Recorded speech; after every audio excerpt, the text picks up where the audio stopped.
As you can see, I don't look very Indian. I mean, normally Siddharth should be here. Siddharth is one of the colleagues from the committee who has a classified business in India, and he was going to do a presentation on mobile app development, but he had to cancel it in the last minute. So he asked me if I could bail him out. So that's what I'm going to do this morning. I went through his presentation, and I altered it a bit. I added some Concentra slides so that I could make it more personalized and that I know what I'm talking about. So in 20 minutes, I'm going to explain how mobile app development works. And to start with,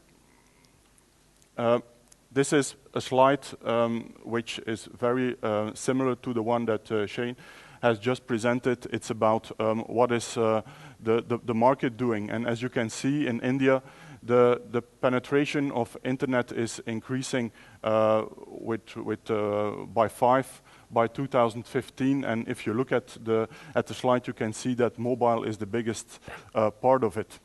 So the question is, are we going to do something with mobile? Yes or no? I think the answer is obvious. We should do something with mobile.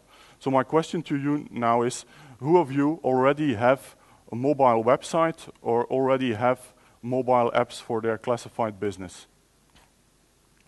Okay, so you can all leave the room now because you already know how it works, and I'll try to explain the rest to the rest of you.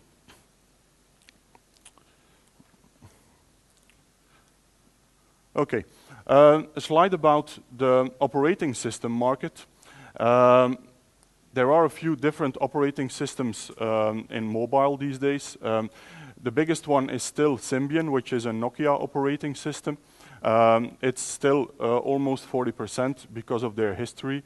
They always have been very, very strong in mobile handsets, which is now going down the road, actually. Nokia is not doing that well. They are even joining with Microsoft because the Windows mobile platform is not doing that well either. So if they go together, perhaps they can make something out of it. But if you can see, the two biggest players these days are Android, which is Google operating system, and is iOS. BlackBerry is, which is research in motion, is also going down, and the fact is, the reason behind it is because it's not really a touchscreen smartphone anymore. So when you start developing a mobile app, the first thing you have to consider is what operating systems am I going to support? And it really depends on your market. In India, the market is very huge, it's very diverse. So Siddharth from Garrett, they decided to do mobile development on all the platforms except Windows. In Belgium, the situation is somewhat different.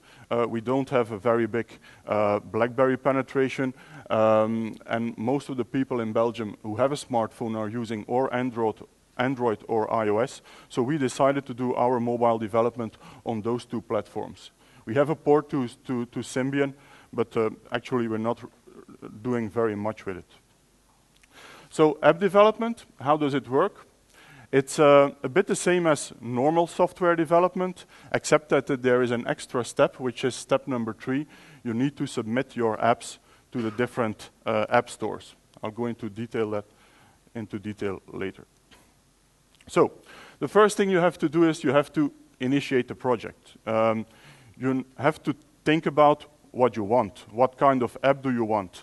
What should the app do in your business? And a tip that we can give you is keep your apps as simple as possible. The best apps that there are on the market now are apps that are very focused on doing one thing and not on 4 or 5 things. So keep it simple. You have, of course, select a vendor, or you have to do it yourself. But doing it yourself is very hard because you have to know the different operating systems. You have to find people who know how to develop these things. Thus, normally the best way to go is to select a mobile vendor. There are plenty of vendors out there who can create mobile apps for you. And actually there are two ways that this development can be done. You can do it cross-platform, or you can build specific apps for each device. Garrett decided to build specific apps for each device. At Concentra, we decided to use the first option to create a cross-platform app. So what's the difference? When you go cross-platform, this means that your development is done in one development software. So you have one code base, you write your software once, your app once, and then you compile or you port it via software developer kits to iOS, to Android, to Symbian, to Windows Mobile, and so on. The big advantage is that you only have one code base, so you only have to support one code base. The disadvantage, it's quick and easy. You can also see that the timeline is short because you develop in one moment for different operating systems. The disadvantage is that it can be more costly. You have to take into account license fees for the operating, for the software developer kits and so on. The other way is to go specific. The advantage is that you can develop really for the device. If the device has specific functionality, you can use it more easily when you develop on the device. But the disadvantage is that you have to do the development all over again for another device or for another operating system. So it takes more time to do one app on several operating systems. So the process itself, it's very similar to a normal software development. You first design it, you start developing it, you test it, and you fix bugs. That's as you do with other softwares. And one thing that is really different and that you should look into is the design of the app. As you saw on the previous slide from Shade, you have to take usability into account. A mobile app is really different than a regular website. You have to make sure that your buttons are big enough so that you can tap on them, that they are not too small. For instance, search buttons or home buttons are on the bottom of the screen, where in a regular website they are normally on top of a screen. So you have to take this into consideration. And a good way to start your design is to do a wireframe. A wireframe is what you can see on the right. You simply draw on a piece of paper how this app should look like, how you should navigate through categories, through where you should place the buttons, and then you describe this very briefly, and this can go as a wireframe to a designer who can make the design of the app, and to a developer who knows what to do if you push the category 1 button or the search button. So you should really do wireframing. Then submission. You have to get your apps into the different stores. Therefore, you need an account. For iTunes and BlackBerry, you need a developer account, which costs you approximately $99 a year, so that's not a lot of money. But the difficulty is that you have to set up an account. And especially Apple can be very difficult. In our case, it took us weeks to get our own developer account. And the reason is that you have to prove to Apple that you are who you tell you are. So what you need to do is, once you set up the account, you have to find your official company documents. You have to fax them to Apple. You can't mail them. You have to put them through the fax machine. They review them, and then they call you back to see whether your documents are okay or not. The thing is that if you are living in Europe, they call you from the United States, so they call you in the middle of the night when you don't pick up your phone. If you don't answer the phone after 3 or 4 times, then they cancel your account. So you have to start all over again. So it can be pretty hard. So if you want to go mobile with Apple, start in time. Then every time you have an app, you have to submit it.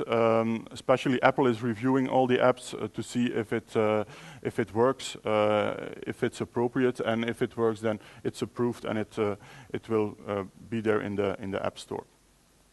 Then when you have the app, of course, you have to promote it.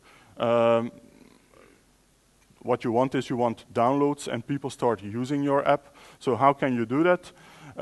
Of course, you can use your own media. We all have print, we all have our own classified websites. So what you should do is you should put a download button on top of your homepage and send people to the Android store or to the Apple store. Another great thing is to do some online PR, publish stories about what your app does, how it can help your users. You can ask experts to review your app. You can do some mobile marketing. And what we did at Concentra is we linked our apps together. So we had an app for our daily newspaper.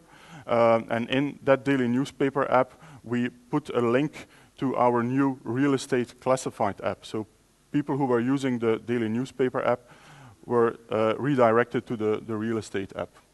Of course, you can use social media, and you can alliance with handset manufacturers. We actually got a telephone from Nokia asking us if we could please work together with them so that our app could be on their store, OV store, and that they could use this together with the launch of their latest Nokia phone. So they are really into, they need decent apps.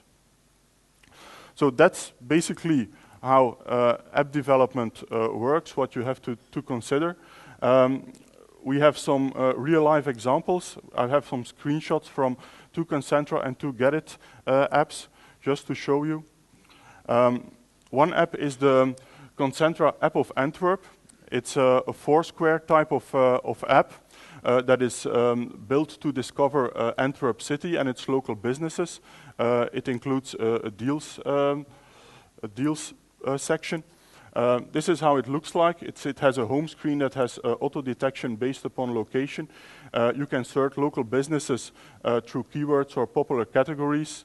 Once you find, for instance, a restaurant or a cafe, you can go to that place. You can check in there, as you can do on Foursquare. Then you earn points. You can become the manager of that restaurant. If that restaurant has a deal, then you can collect that deal and even find your friends if they are in Antwerp and where in Antwerp they are. So very similar to what Foursquare does.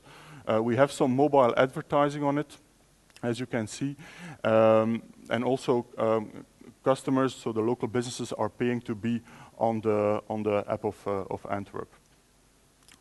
Garrett has something similar. They have a Yellow Pages type of app where you can find local businesses.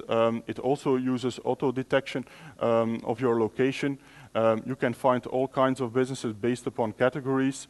From there on, you can contact a specific business, which is very important based upon what we saw in the previous presentation. You can find driving directions, a map, and so on. Another app, Concentra app, which is our real estate app, it's an app for our real estate vertical brand called Habes. It's an app for selling or buying real estate. On the home screen, you find 2 major buttons: houses to sell and houses for rent. It's very easy. If you select, for instance, I want to buy a house, you select a button based upon your location. He is going to give you all the real estate that is for sale within a specific radius of your location. It will show that in a list with some basic info as the type of house, the price, the number of bedrooms. You can show this also on a map. So if you push the button on the top right-hand side, the results are showed on a map. You can see the detail page with all the details. You can see the photos, and you can contact the real estate agent straight from your mobile phone. And then our last example is a horizontal app from Garrett that can be used to find all kinds of stuff. Again, using auto location, you can go through vehicles, jobs, real estate, whatever category you like. Very simple, similar to our real estate app. You can see a result list with photos and some basic info. You can see pictures. You can contact the seller, and so on and so forth. So, in a nutshell, those were 4 examples of apps that we do and Garrett does, and how to develop them. So, thank you.